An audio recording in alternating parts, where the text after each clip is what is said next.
అందిన వార్త సీఎం రేవంత్ రెడ్డికి సంచలన నిర్ణయం, ఊహించని గుడ్ న్యూస్ అనే వార్తలు అయితే వస్తున్నాయి. అదేంటనేది వీడియోలో వెళ్ళి పూర్తి ఇన్ఫర్మేషన్ అనేది తెలుసుకుందామండి. ముందుగా వీడియో చూస్తున్న ప్రతి ఒక్కరు కూడా వీడియో లైక్ చేయండి. ఛానల్ని సబ్స్క్రైబ్ చేసుకుని వారు ఎవరైనా ఉంటే సబ్స్క్రైబ్ చేసుకొని సపోర్ట్ చేయండి.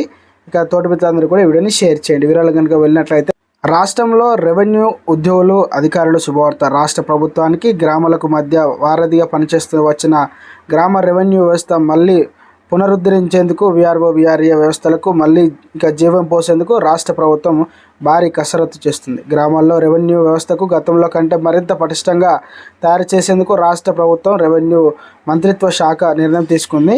అయితే ఈ మేరకు రానున్న అసెంబ్లీ బడ్జెట్ సమావేశంలో గ్రామ రెవెన్యూ వ్యవస్థలో పునరుద్ధరణకు సంబంధించిన బిల్లులు పట్టేశారు.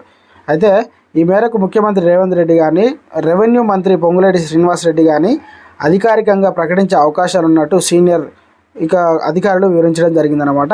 ఈ అంశంపై ముఖ్యమంత్రి స్థాయిలో విధానపరమైన నిర్ణయం తీసుకున్న తర్వాత రెవెన్యూ వ్యవస్థ పునరుద్ధరణకు కార్యక్రమాలే మొదలవుతాయని, అయితే గ్రామాల్లో తిష్ట వేసిన ఎన్నో సమస్యలను ప్రభుత్వం గుర్తించిందని, దాదాపు 20 ఎకరాల సమస్య అయితే చూసుకున్నట్లయితే వీఆర్ఓ, వీఆర్ఏ డ్యూటీలు బాధ్యతలు అన్ని పెండింగ్ సమస్యలు మిగిలిపోవడంతో గ్రామీణ ప్రాంతాల్లో ప్రజలు తీవ్ర ఇబ్బందులు పడుతున్నారనే విషయాలు అధికారికంగా కాకుండా రెవెన్యూ శాఖ మంత్రి చివరకు ముఖ్యమంత్రి కూడా గుర్తించేది చూసుకున్నట్లయితే ఎన్నికల సమయంలో గ్రామీణ ప్రాంతాల్లో విస్తృతంగా పర్యటించిన ముఖ్యమంత్రి రేవంత్ రెడ్డి అయితే దృష్టికి ఎన్నో సమస్యలు వచ్చాయని, వాటన్నిటి దృష్టిలో ఉంచుకొని రెవెన్యూ వ్యవస్థ పునరుద్ధరణకు జరిగి తీరాలని సీఎం చాలా స్పష్టంగా ఆదేశాలు అయితే అధికారులకు వివరించడం జరిగిందనమాట.